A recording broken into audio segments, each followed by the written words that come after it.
안녕하세요. 네, 안녕하세요. 네. 안과의사 네. PD다 보니까 예. 저한테 이제 백내장 수술을 많이 물어보더라고요. 네네네. 보험금을 못 받는다, 수술을 더 미뤄야 되나, 해야 네. 되나 이런 걸 여쭤보는데 원장님 어떻게 생각하시나요? 무한정 미룰 수는 없는 거죠. 백내장도 2차 합병증을 일으킬 수 있기 때문에 너무 심하게 진행될 때까지 늦추는 거는 환자분한테 피해가 갈 수 있거든요. 이제 그런 상황이 되면 보험금 못 받아도 본인 돈으로라도 이제 하셔야 되는 거고, 그 보험금에 대한 얘기는 좀 민감한 얘기고 하니까 그 얘기는 제가 하는 건 적절치 않을 것 같고요. 그냥 의사가 할 수 있는 얘기는 백내장이 진단이 되었다고 해서 당장 안 하면 큰일 나는 질환은 아니지만 특정 환자에 있어서는 수술을 늦게 했을 경우에 수술이 조금 위험해지는 경향도 있고, 방치했을 때 포도막염, 안압 상승 같은 2차적인 합병증을 일으킬 수도 있기 때문에 그 정도로 될 때까지 방치해서는 안 된다. 그렇게 아마 설명을 드릴 수 있을 것 같고요. 어차피 이왕 할 거 네. 완전 초기에 빨리 한다. 이게 나을까요? 아니면 최대한 버틸 때까지 내 원래 걸로 버티다가? 그 장단점이 있는 거죠. 그러니까 백내장이 있다고 하더라도 수정체 조절 기능은 연령이 한 40대, 50대 초중반까지는 어느 정도 남아 있어요. 백내장 수술을 하게 되면 일부 남아 있는 조절력을 상실하는 효과가 있기 때문에 얻는 것도 있지만 잃는 것도 있거든요. 그러니까 백내장 수술을 하면 안경을 안 쓰게 된다는 거, 그게 제일 행복한 거죠. 근데 내가 안경으로부터 혹은 컨택트 렌즈부터 해방되고 싶어하는 그런 욕구가 얼마나 강하냐에 따라서 수술을 조기에 하느냐 아니면 뒤늦게 하느냐로 구별을 하면 될 것 같아요. 노안교정, 다중초점 인공수정체 기능이 워낙 많이 발달이 됐기 때문에 40대 중반 후반에 해도 사실은 만족도가 그렇게 나쁘지 않거든요. 어느 정도는 트렌드가 됐어요. 그래서 나는 불편하지 않은데 백내장이 있다고 진단을 들어서 그걸 수술을 해야 된다면 하겠다, 이런 생각이라면 안 하셔도 돼요.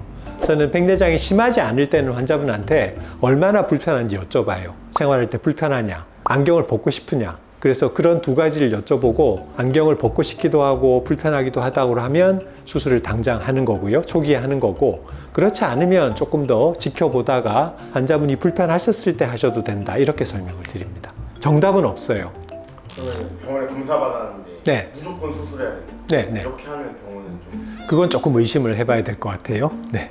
그 모든 환자를 수술을 유도하는 거는 저도 옳지 않다고 생각하고요. 그리고 지난주에 제가 네. 김주현 원장님 촬영을 했는데 원장님께서 백내장 수술을 하고 오셨는데 네.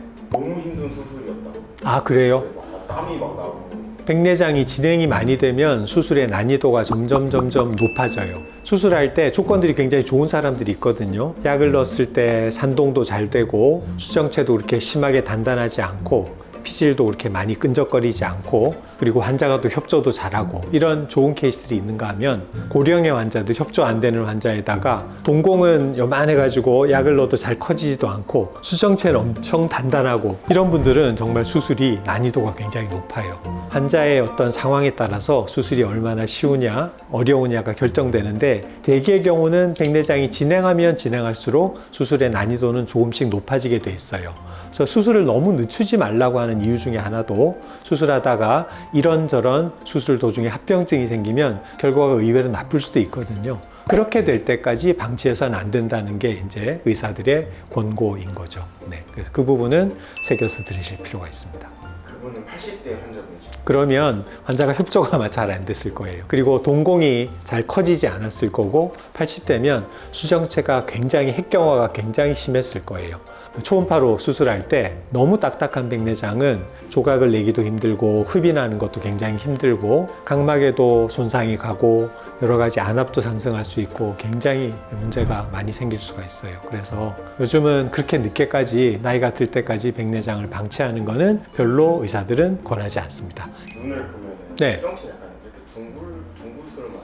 수정체가 이렇게 눌려진 럭비공 같다고 할까? 네. 저희가 넣는 렌즈는 네. 좀 그거에 비해 납작하죠. 굉장히 얇죠. 네. 큰 차이가 없이 생활할 수 있을까요? 차이가 없이 생활할 수 있도록 만들어진 거죠. 사람의 수정체는 크기가 한 10mm 정도, 1cm 정도 되거든요. 근데 인공수정체는 광학부의 크기는 6mm밖에 안 돼요. 그렇지만 동공의 크기보다는 크게 이제 잡혀 있어서 시력을 만드는 데는 큰 지장은 없는데, 가끔 이제 주변부 시야가 약간 느껴진다, 시야가 좀 좁아진 느낌을 느낀다는 분들이 일부 계신데, 그거는 적응이 돼요. 우리가 두꺼운 수정체를 집어넣으면 눈에 더 부담이 되겠죠. 가능하면 두께는 얇은 게 눈에 부담을 덜 줄 거예요. 근데 그게 그렇게 해도 도수가 맞을 수 있는 이유는 굴절 개수라고 하거든요. 불빛이 이렇게 진행할 때 수정체가 얼마나 불빛을 이렇게 꺾어줘야 망막에 딱 상이 맺히냐는 사람들 눈마다 다 정해져 있어요. 근데 이렇게 4.5mm라 5mm의 두께를 가진 수정체가 가지는 굴절도와 인공수정체 얇은 1mm도 안 되는 얇은 수정체가 가지는 굴절도는 똑같은데 그 이유가 그 수정체를 만드는 구성 성분의 리프랙티브 인덱스가 높기 때문에 그래요. 그러니까 이제 짧은 구간을 지나면서도 불빛이 많이 꺾이도록 만들어져 있는 거죠. 그래서 이제 그런 것들 다 고려해서 만든 거니까 그런 부분은 걱정 안 하셔도 됩니다. 고맙습니다.